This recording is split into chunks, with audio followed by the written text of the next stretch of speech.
الحمدللہ وعدہ والصلاة والسلام علی من لا نبی بعدہ اما بعد فاعوذ باللہ من الشیطان الرجیم بسم اللہ الرحمن الرحیم هو الذی خلق السماوات والارض فی ستۃ ایام ثم استوى علی العرش يعلم ما يلج في الارض وما يخرج منها وما ينزل من السماء وما يعرج فيها وهو معكم أينما كنتم والله بما تعملون بصير له ملك السماوات والأرض وإلى الله ترجع الأمور. اللہ وہی ہے جس نے پیدا فرمایا آسمانوں اور زمین کو 6 دن میں، پھر اس نے توجہ فرمائی عرش پر. وہ جانتا ہے ہر اس کو جو زمین میں داخل ہوتا ہے اور اسے بھی جو اس زمین سے نکلتا ہے، اور جو اترتا ہے آسمان سے اور جو اس میں چڑھتا ہے، اور وہ تم لوگوں کے ساتھ ہے تم جہاں کہیں بھی ہو، اور اللہ دیکھ رہا ہے جو کچھ تم کرتے ہو. آسمانوں اور زمین کی بادشاہی اسی کی ہے اور سب کام اللہ ہی کی طرف لوٹ کر جانے والے ہیں. آج ہماری سورہ الحدید کی آیہ مبارکہ نمبر 5 تک کی تلاوت و ترجمہ کا شرف نصیب ہوا. سامعین، رب ذوالجلال نے زمین و آسمان کی تخلیق کا ذکر فرمایا کہ اللہ تعالیٰ وہی ہے. چونکہ دلائل چل رہے ہیں وجود باری تعالیٰ کے، اللہ تعالیٰ کی ذات کے ہونے کے، کہ اس کی ذات موجود ہے. تو ارشاد ہوا کہ وہ ذات وہی ہے جس نے خلق السماوات والارض فی ستۃ ایام، جس نے آسمانوں اور زمین کو 6 دنوں میں پیدا فرمایا. وہ کیا کیا دن ہے اس کی پوری تفصیل آپ کو یاد ہوگا. سورہ الاعراف کی آیہ مبارکہ نمبر 54 میں نے اس کی پوری تفصیل اور وضاحت جو ہے وہ آپ کو سنا دی تھی. اگر یاد نہ ہو تو یہاں سے ہمارے جہاں درس قرآن سوشل میڈیا پہ پڑے ہیں وہاں سے آپ نکال کے دوبارہ سن سکتے ہیں. اس کی وضاحت میں دوبارہ نہیں جا رہا. سورہ اعراف آیت نمبر 54 میں اس کی پوری تفصیل میں نے بڑی وضاحت کے ساتھ یہاں بیان کی تھی. تو اللہ تعالیٰ نے 6 دنوں میں، اب یہ 6 دنوں کا میں اتنا بتا دیتا ہوں کہ 6 دنوں کا حساب صرف ہمارے سمجھانے کے لیے ہے کہ ہمارے حساب میں جو یہ دن جن کو ہم گنتے ہیں ہفتہ، اتوار، پیر، منگل، بدھ، جمعرات، جمعہ، ان دنوں کے حساب کے اعتبار سے اللہ تعالیٰ نے 6 دنوں میں آسمان و زمین کو پیدا فرمایا. اس کے بعد جو بڑی اہم بات ہے وہ ہے ثم استوى علی العرش، پھر رب ذوالجلال نے عرش پر استوا فرمایا. اب کچھ نے یہ کہا الحمدللہ کہ استوا سے کیا مراد ہے. استوا بنیادی طور پر کہتے ہیں کسی چیز پر کچھ لمحہ کے لیے ٹھہر جانا. مثال کے طور پہ ایک آدمی جو ہے وہ جا رہا تھا، تھک گیا، تو اس کے بعد اگر کوئی شخص کسی چیز پر سوار ہو جاتا ہے، اس کی طرف توجہ کر کے کچھ ٹھہر جاتا ہے، تو عام زبان میں اسے استوا بھی کہا جاتا ہے.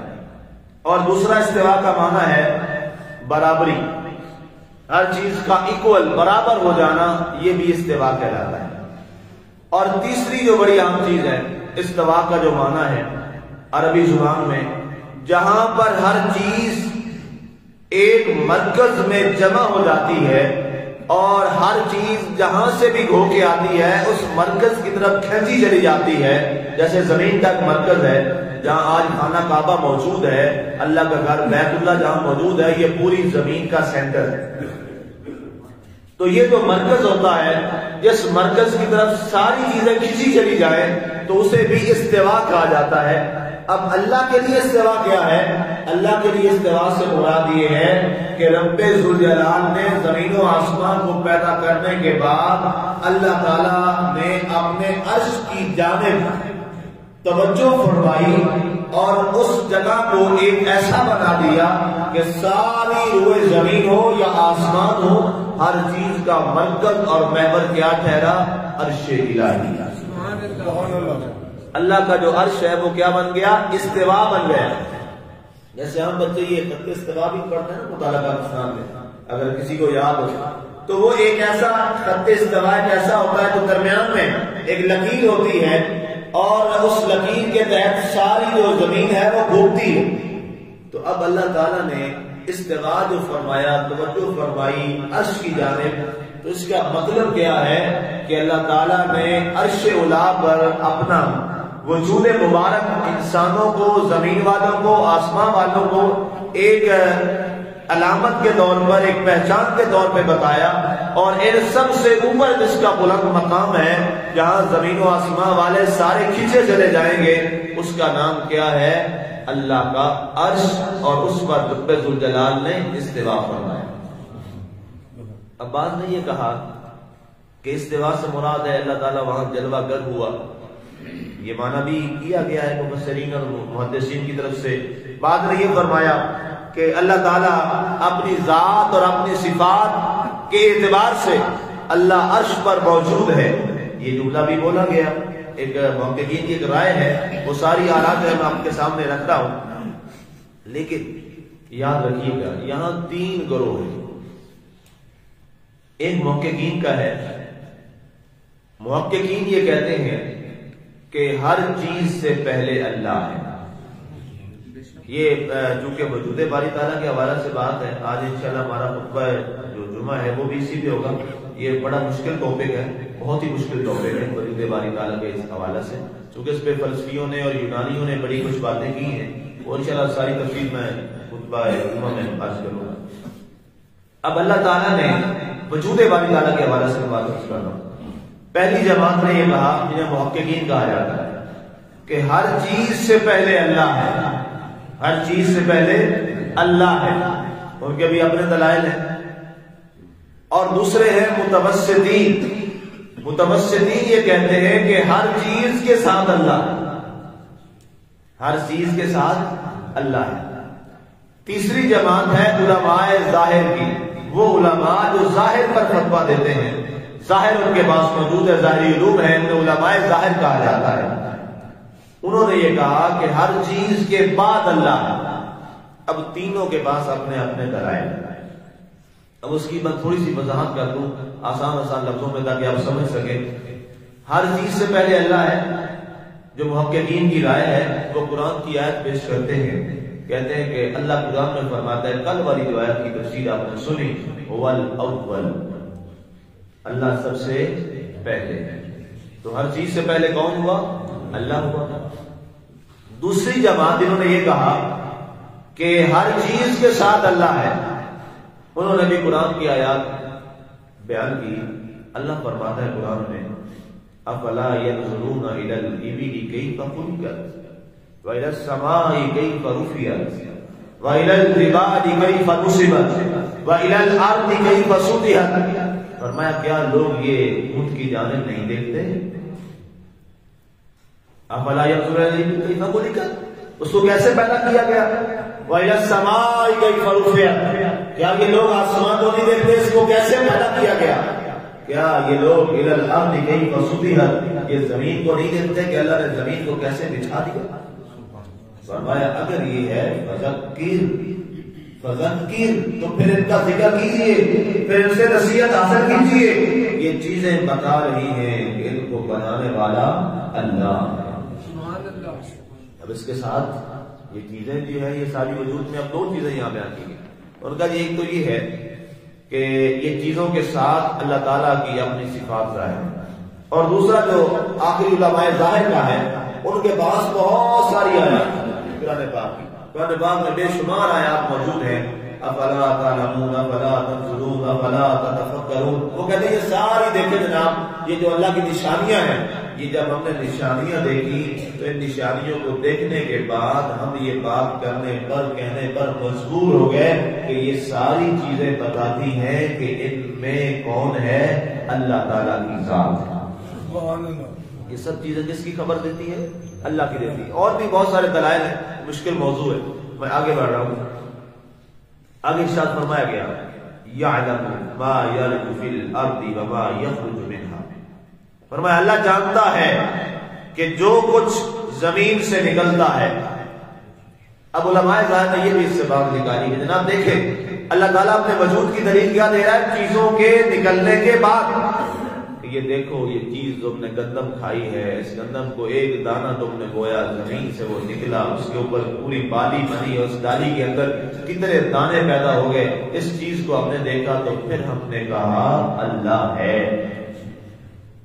تو یہ علماء ظاہر کے ایسے دلائل ہیں، اور بھی بہت سارے دلائل ہیں، اور یہ واقعی بڑی آسان سی چیز ہے۔ علماء ظاہر کا جو موقف ہے وہ بڑا آسان سا ہے، وہ بندے کو بہت عام فہم سا ہے، اور ہر بندے کو وہ سمجھ آ جاتا ہے، اور فطرت انسانی اس کی گواہی بھی دیتی ہے کہ واقعی مظفر باقی صاحب کا جو شعر ہے وہ اسی علماء ظاہر کے فتوے کی ایک شعر کی صورت میں بات ہے کہ کوئی تو ہے جو نظام ہستی چلا رہا ہے، وہی خدا ہے، وہی خدا۔ کیونکہ پورا نظام کائنات جو ہے یہ تمہیں بتاتا ہے کہ اس کائنات کو چلانے والا ایک ہے، اور وہ کون ہے؟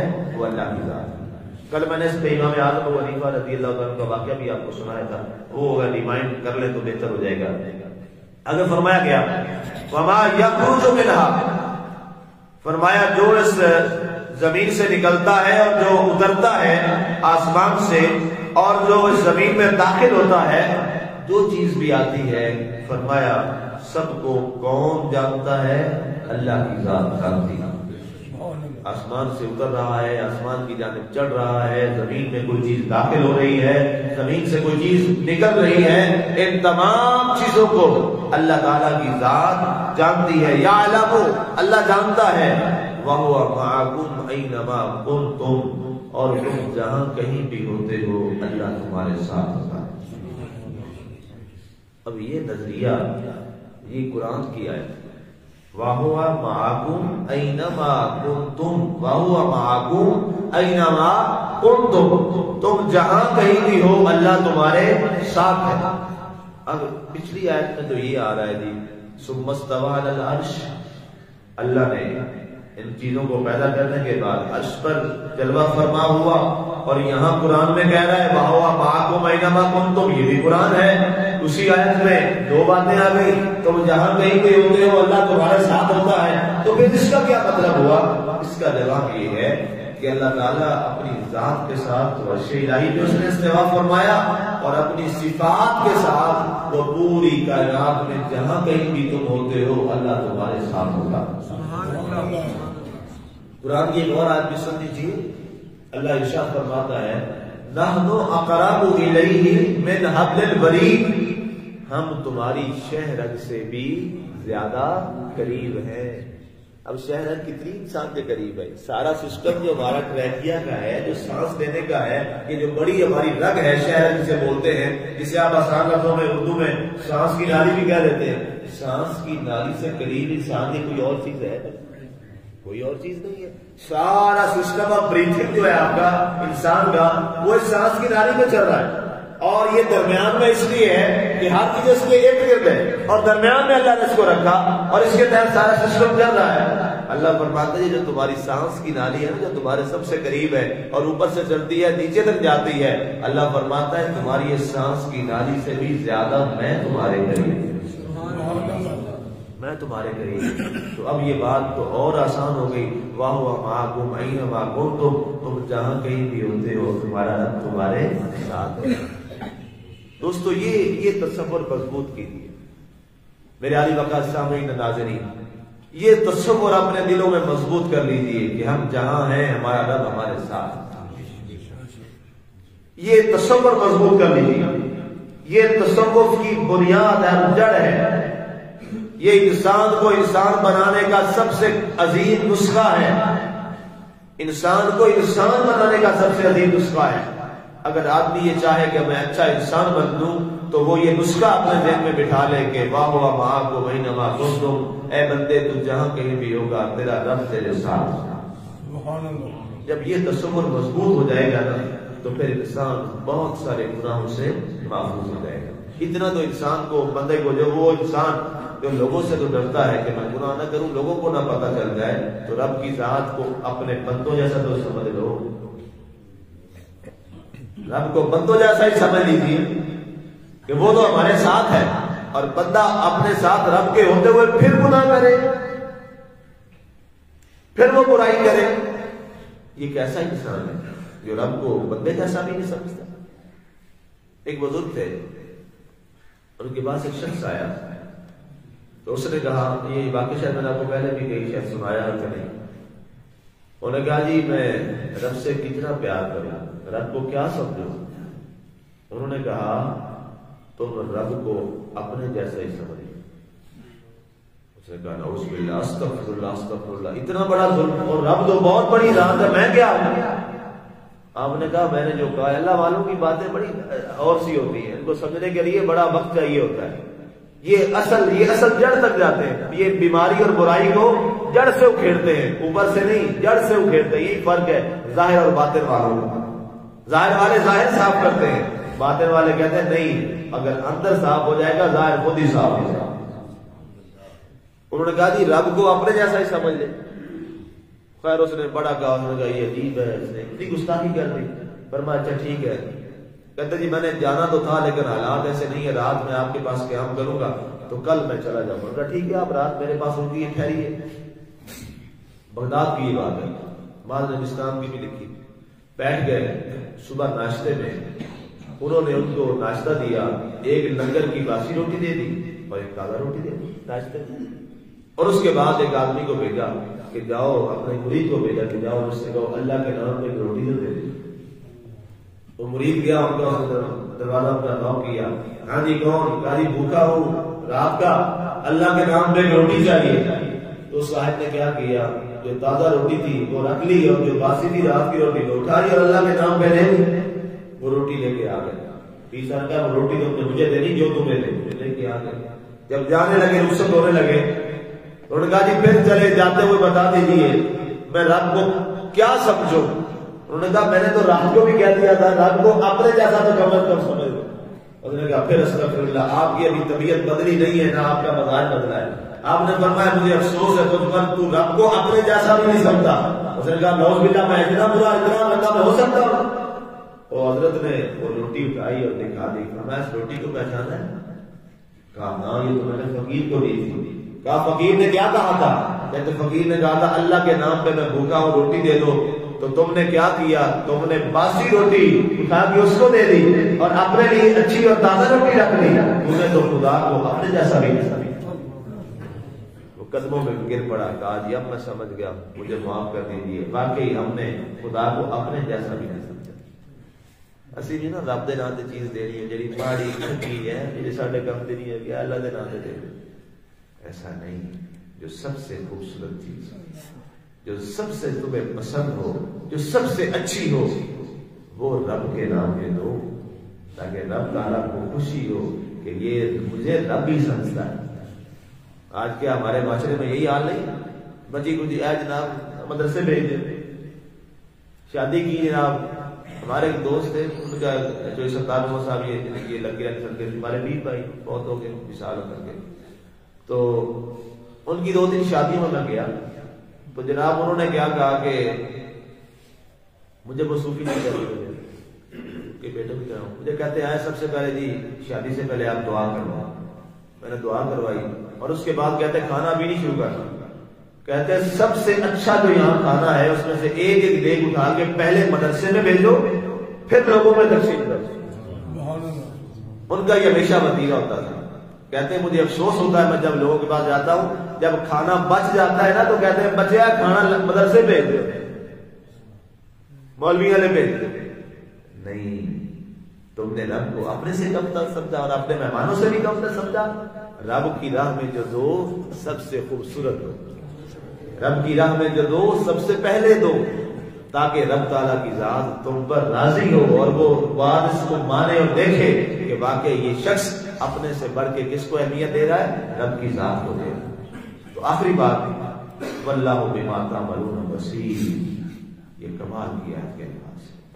اللہ فرماتا ہے لوگوں جو تم عمل کرتے ہو میں تمہارے ہر عمل کو دیکھ رہا ہوں.